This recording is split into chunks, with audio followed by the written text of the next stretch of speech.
Hi, I just want to say hi to everyone, and this is Lori from the Dream Center. We've been having an amazing summer with all the kids, and the team's coming out, and the kids are having so much fun. And I just want to say thank you to all the parents and the grandmas and the aunties out there and grandpas that send their kids to the Dream Center, because they've been really enjoying themselves. Tonight we're having a free barbecue in Kyle, and it starts in about an hour, I think. 5:30 p.m.? Yeah, it's at 6 o'clock. They're going to have a free barbecue, and it's going to be in front of the senior center, so everyone come out, and everyone is welcome to come out and to eat with us and join in. Today I have a really good friend. His name is Igor, and he did a program last year about this time on suicide prevention. And he is with us. His team is here from Chicago and Cleveland this week. And we've had like over 100 kids a day, and it's been a really amazing time and a lot of fun. So again, I want to say thank you to everyone out there for supporting the Dream Center, for supporting Gary and I, and for always being there. And we just thank you so much. So I want to introduce to you Igor, and I never can pronounce your last name. Coalition. Coalition. And he's going to speak a little bit about some of the things that are really close to my heart, because we work with a lot of the teenagers, and as a lot of you know, I take the teenagers all over. We travel with them, and we took 16 to San Francisco.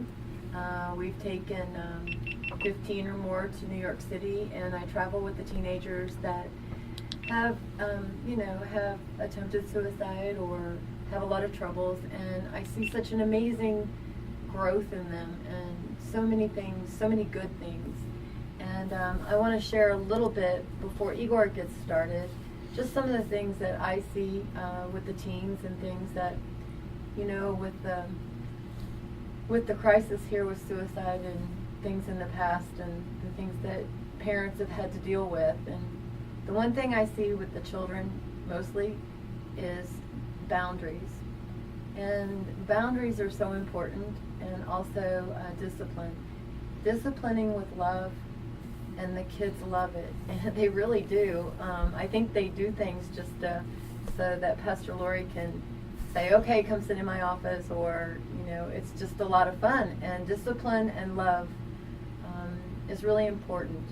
And setting boundaries for your teenagers, I see that to be really important, because I think that's something they're yearning for. They yearn for that, and they yearn for that discipline. So these are just some of my observations, and they're all so wonderful, and I love them so much. And so here's Igor.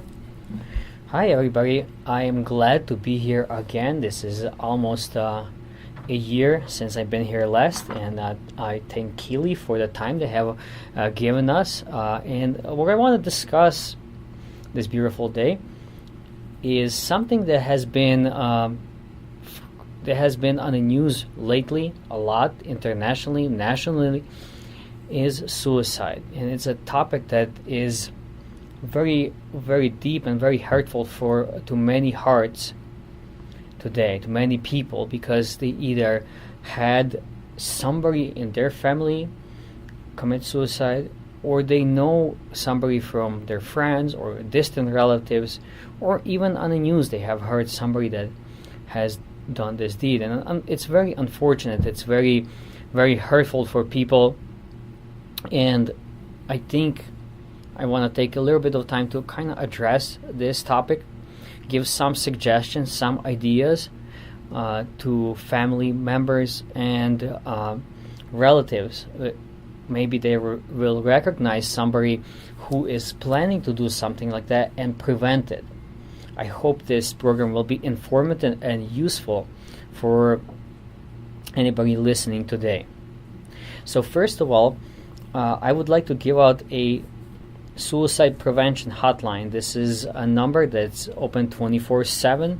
This is all across the United States, and there's going to be people who will be willing to help. So if you're listening today and you have considered committing suicide, I would ask you to please, please, please call this number.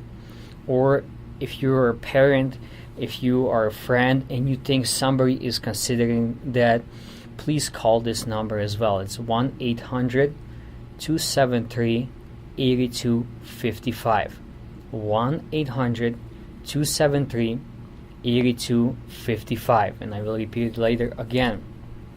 Also, if you have questions, you're welcome to call in, and we'll take calls, and to my best ability I will try to answer and give suggestions as needed.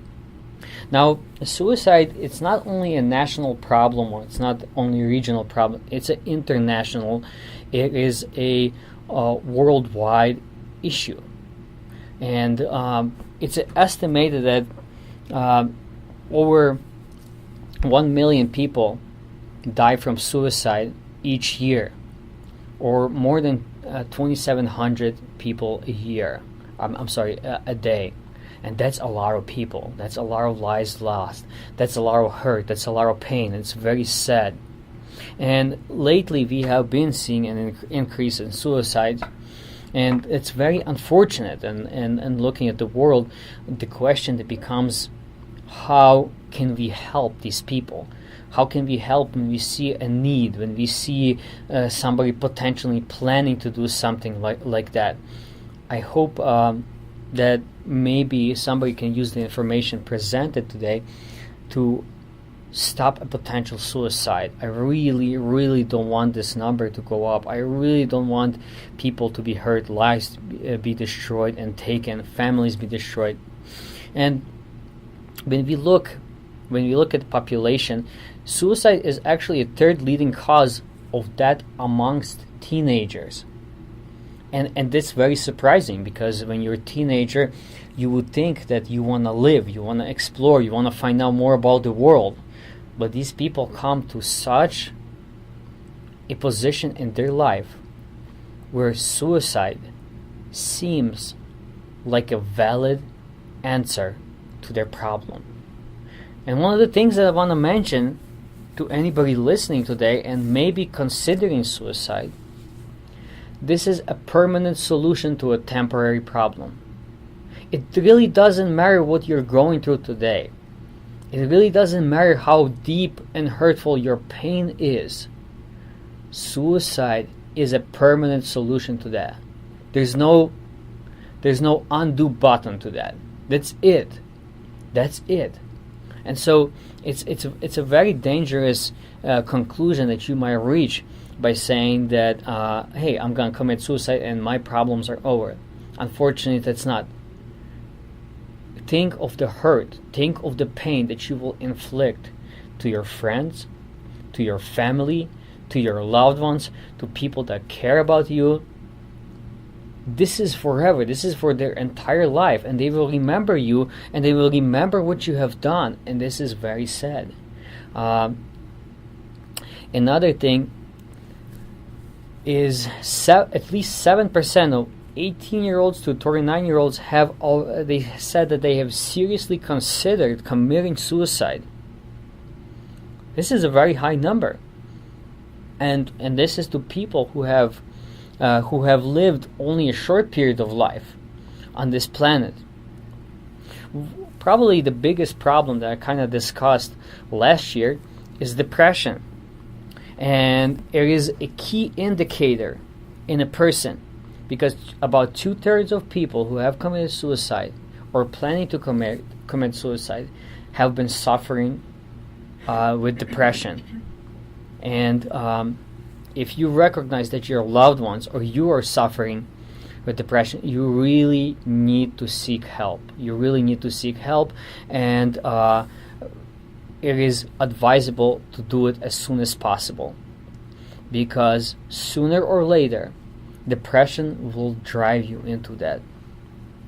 Another key indicator in suicide is childhood abuse. And especially when people in childhood, they go through traumatic events, they have been abused, they have been mentally, sexually abused, there is a really high chance that sooner or later, as soon as they have an opportunity, they will commit suicide. So that's some of the statistics regarding suicide.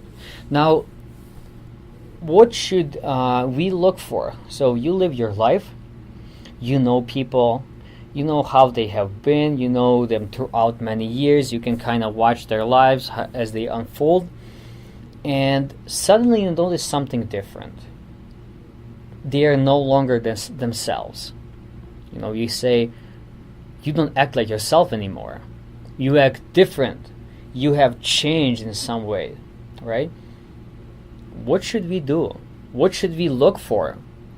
What are the signs that you can notice that will raise a red flag for you to say, hey, this person is a potential candidate to commit suicide, and how can I help that person overcome that time in their lives? First of all, is persistent low mood. And I understand we are humans. We have down days, we have good days. Weather is a big indicator of our mood. Sometimes when it's really cold or downcast or a rainy day, we can notice that our mood is really down. But it's normal. It's normal. It comes and goes. And but if you consistently, day in and day out, no matter what the weather, no matter what the conditions, no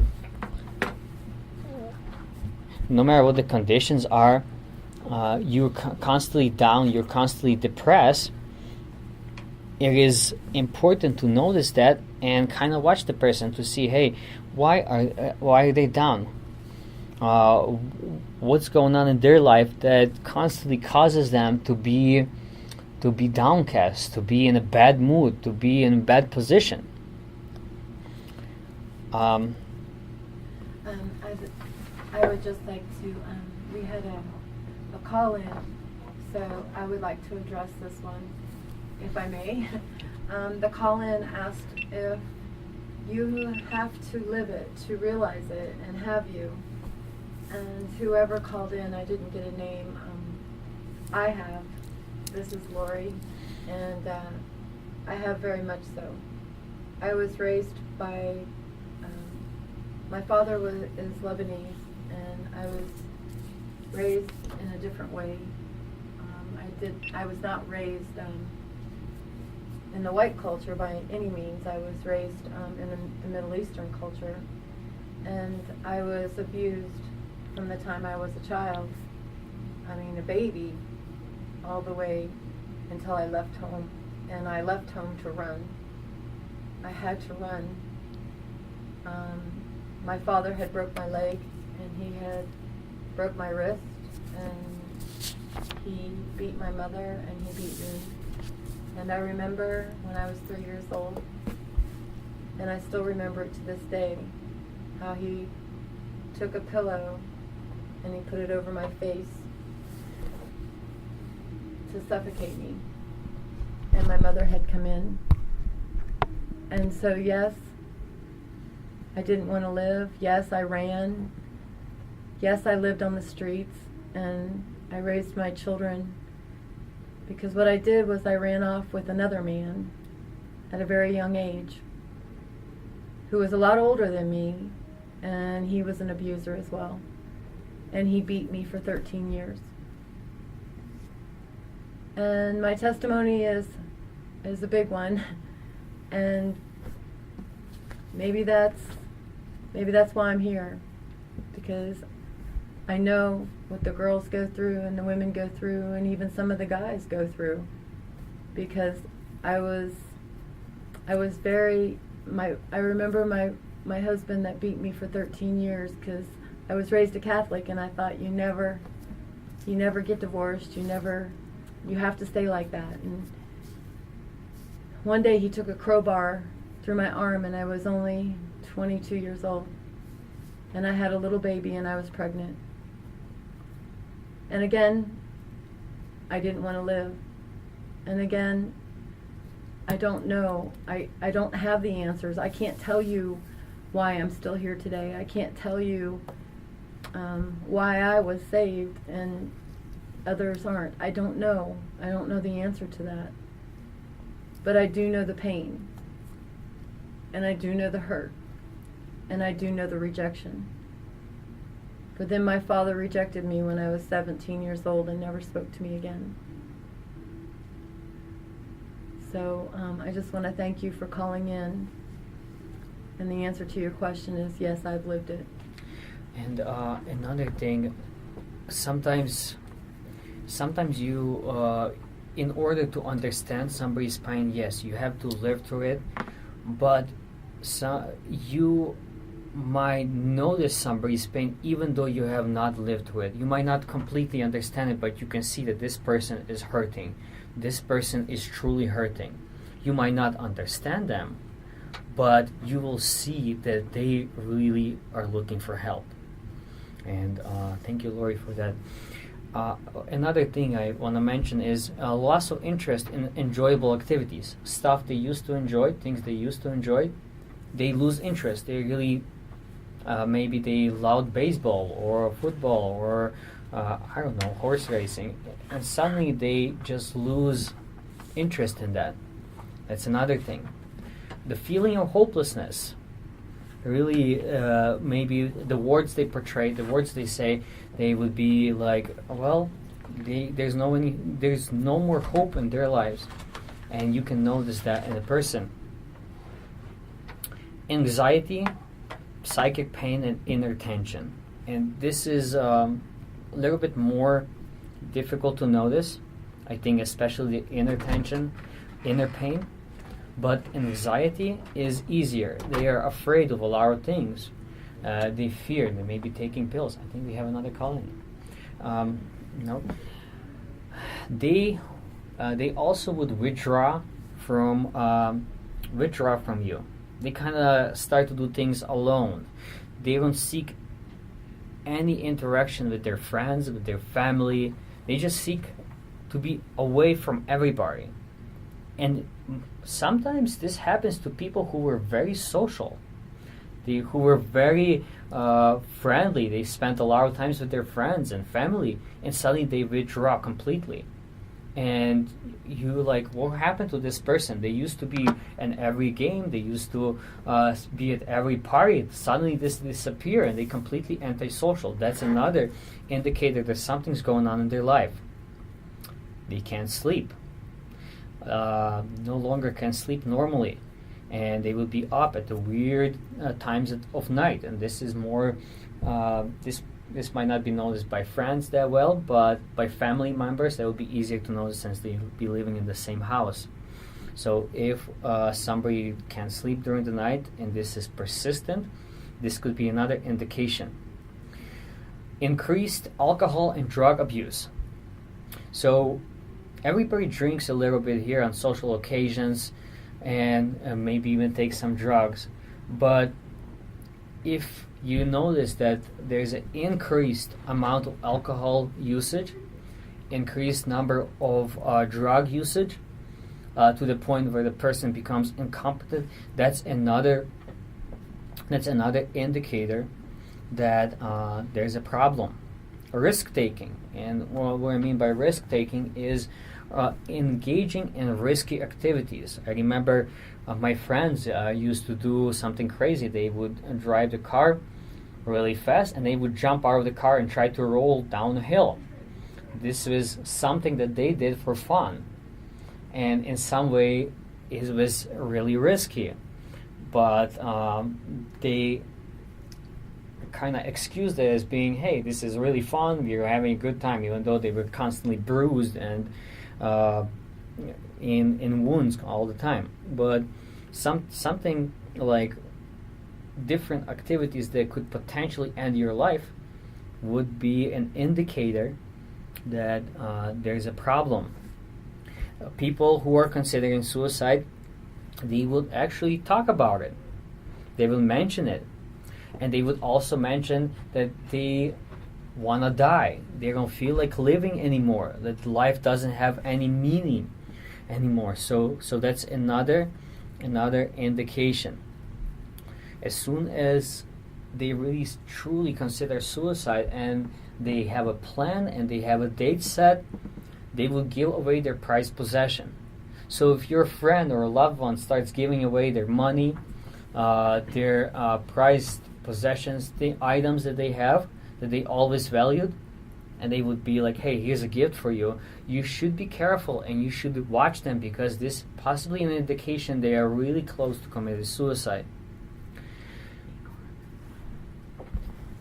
I'm sorry, I just want to say this one thing. You know, I think there's some callers out there that really need to hear. When I wanted to die, when my father, after raising me for 17 years, and he just rejected me and went on, and he even had 2 other daughters and said that he didn't need me and my sister anymore. And my sister turned to alcohol, she turned to prescription drugs, and she is still not well today. And I just want to say to anyone out there who has even thought about it like I did and thought, what am I living for if my own earthly father rejected me? You know, how could I believe in a heavenly father? How could I even think that I was worth anything? But everyone has purpose. I didn't know that, and there was no one to tell me that. But if I had taken my life so many times at 18, at 22, and even after that, after I had 3 children and I was still being so terribly abused and beat up, the Dream Center wouldn't be here. These kids wouldn't be happy and having fun, and the teenagers wouldn't get to travel with me, and they wouldn't get to see exciting places. Maybe somebody else could have done it, but I really believe that was my purpose. And sometimes in that dark hole that we get into, we don't see that purpose. And we don't understand, but I'm telling you, you have purpose. You are valued. You are special. You were handmade by God. You were created for a time such as this. You were created to blossom, and you were created to succeed. And I just want to encourage you. Oh, how much I want to encourage you that there is something better,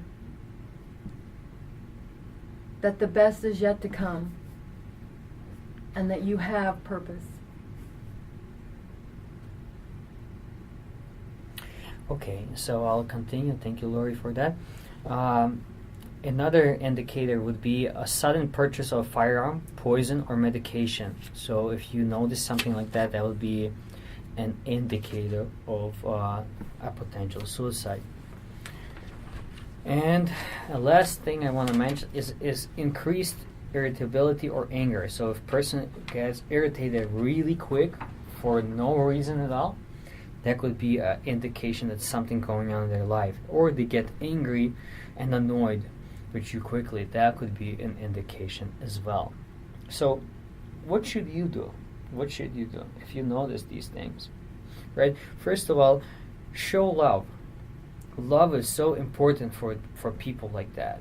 Sometimes they feel that entire world is against them, and if you show them love, if you show them that, hey, somebody cares, I care, you're not alone, I want to hold you up, I want to help you in your difficult situation, that could go a long way. It could go a long way. Another thing, gently but firmly ask the person if they are contemplating suicide and if they have some kind of plan. And a lot of times they will actually tell you, Yes, I do. And yes, I have a plan. So that would quickly will put you in a situation where you understand what's going on, and you'll understand that, hey, this person is truly actually thinking of doing harm to themselves.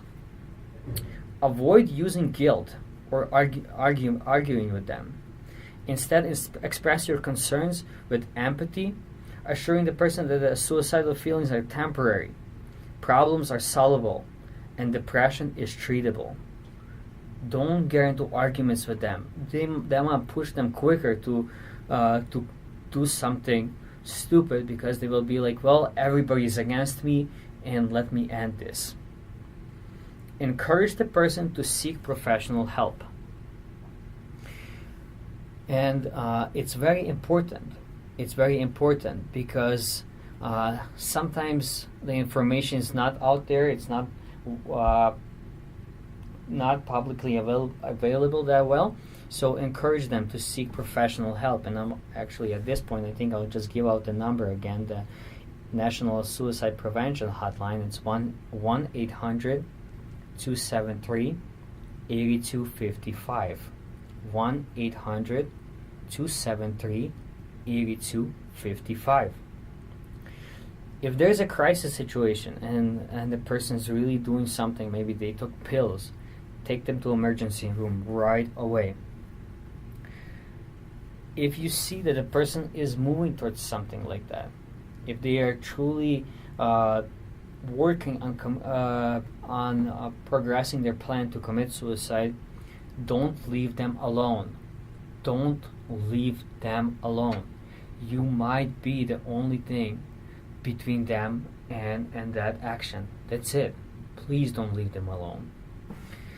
And remove potentially lethal objects. So if you think you see drugs, you see a firearm, you see a knife or something like that, please take it away from them, because you might be preventing them from committing a evil act. And if necessary, call 911 or the Suicide Prevention Hotline, 1-800-273-8255. 1-800-273-8255. Now, Lori, anything to add, or should I? I just want to say I love everyone out there, and I just invite you to come to the Dream Center, and if anyone would like to talk to me about my testimony and my past, please feel free to call. Okay. Okay. Now I would like to turn a little bit towards people who are actually considering suicide, and talk to them directly. Maybe you're listening to me and you look at your life, and your life is a mess. Everything has gone wrong. Everything has gone wrong. And that number he was reading, say it a few more times. Okay, a few more times. We've been asked to repeat the number. 1-800-273-8255. 1-800-273-8255. And a third time, and I'll repeat it later again, 1-800-273-8255.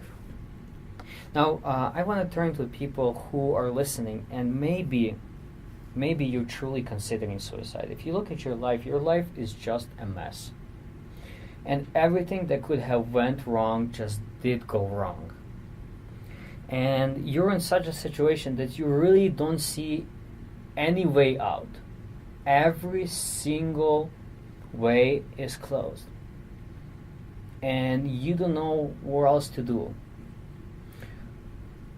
I want you to know that your life has a purpose. It's not just to live a little bit and die. There is a purpose to everybody's life. There is a reason why you're here, and you are a reason for you have a specific reason for the time, the place, the date You're not just a random person. You're just not a number. You are a valuable person. Your life has a meaning. And maybe you don't see that meaning. Maybe you don't know what that meaning is, but it does have a meaning. It's very important. It's very, very important to realize that. Because sometimes when we look at our lives and we think they don't have any meanings, we could consider a suicide.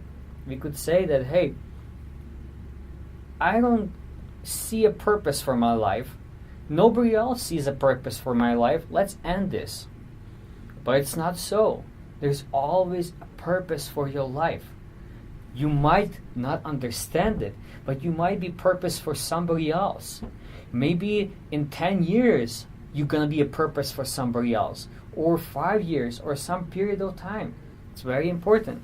So what should you do? First of all, I would encourage you to seek help. I truly would encourage you to seek help. Find somebody who you can talk to. Find somebody who you can trust and actually tell them, hey, look at this, my life is such a mess and I don't see any way out and I'm looking for help. It's very important. And when you find that person, they will actually be able to help you. They will care about you. They will put you in the right direction or right path. Couple things I'm going to go over, a couple points for people who are already considering suicide. Is don't act on impulse or act rashly. Don't just be like, hey, I'm just going to do this and that's it. Don't do it. 2, I know we're all religious people and we believe in a higher power. Consider praying to a higher power. And I don't know what your belief system is. I'm not going to push Christianity on you. Personally, for me, it would be praying to God. For somebody, it would be praying to somebody else. But religion and spirituality is important in people's life. Consider praying to the higher power that you recognize. That's very important. Question yourself. Why do I feel the need to hurt myself or others? What do I think that I will accomplish through this? What impact would this have on those who care about me? Would God approve of this? Would the people I love approve of this? Would the people who care about me approve of this? And constantly repeat those questions. And you will realize, hey, people will be hurt by me doing something like that. I'm not going to give anybody an easy way out. And I'm just going to bring pain and suffering into somebody's life. Make affirmations in your life that I am loved. People love me. I am important. There is a plan for my life. There is a purpose for my life. Even though I can't see the future, I will walk by faith, not by sight. Review encouraging words in your life. Positive letters and notes from friends and family. Positive thoughts of why it's worth to wait and heal. Recall those who believe in you and your growth. And remember that others have said, or recall when others have said that there is hope for you. We just had a call in, and this is beautiful that someone called in, and I'm going to read it, which is a great example. In the story of Joseph, his own brothers tried to kill him. They sold him to become a slave in Egypt. He was thrown in jail, but even at his lowest point, he relied on his Creator. He knew God was with him. In the end, he became a ruler in Egypt, second only to the king. And this is so amazing because in this story here, so many times in my life, I read this story. I read the story of Joseph because I was left for dead in Arizona when I was only 19 years old. And, you know, it's just amazing. And I knew somebody was with me I knew somebody was with me and somebody was keeping me safe, but I didn't know God like I do now. And it reminds me also when the kids come to the Dream Center, and I always get them around in a circle, even if there's 100 of them, and I always say, you're special. God made you special. And I always have them repeat it, and they say, I'm special, I'm special. And then I'll tell them to go home and look in the mirror and say, I'm special. And so many of them come back the next day, and this has been going on all summer, and so many of them come back the next day, and they'll say, Pastor Lori, I looked in the mirror and I said I was special. And they'll go around telling each other, I'm special. And that's what it takes.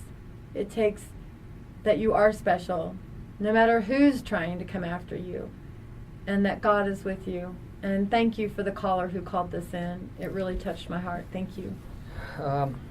I will finish a couple more points. I would recommend listening to uplifting music.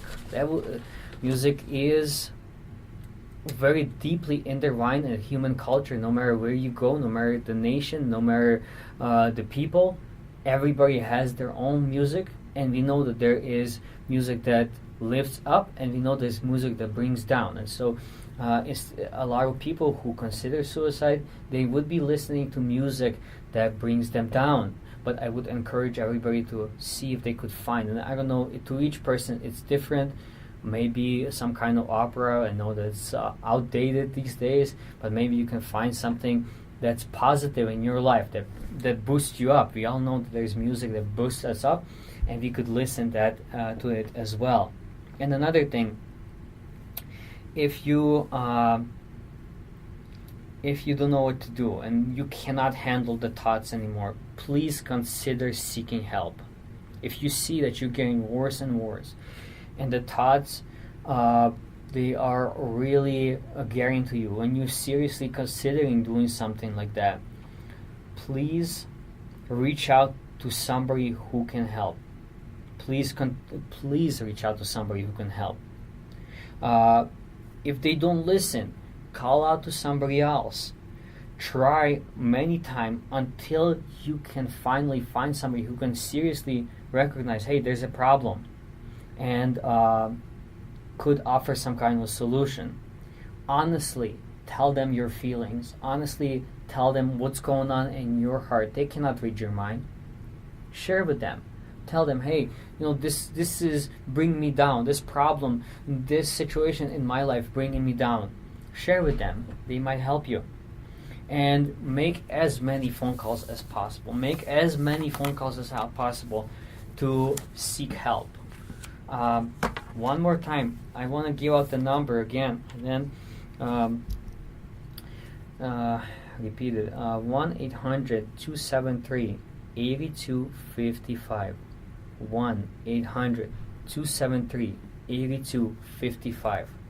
Now, I just want to say that no matter how dark the tunnel is, no matter how difficult your life is right now, there is a light in the end of the tunnel.